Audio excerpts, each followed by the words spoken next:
Once upon a time, a group of mice lived in a big house. But they were always scared of the cat who lived there too. The cat would pounce suddenly and chase them.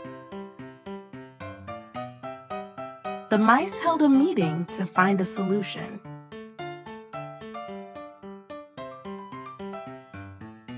One young mouse stood up with an idea.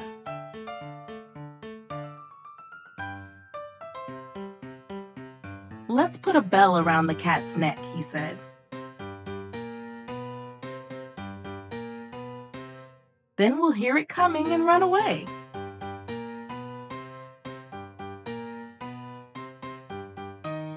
All the mice clapped and cheered.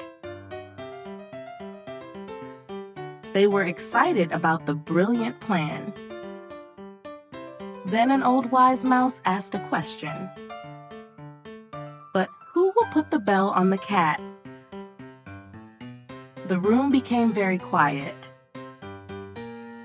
No one dared to say anything.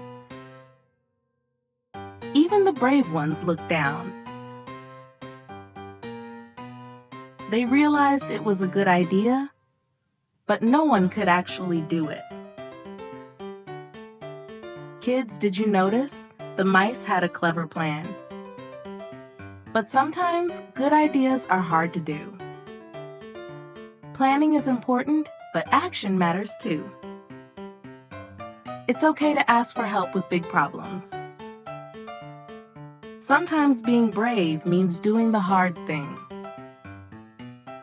Let's be smart and let's be brave too.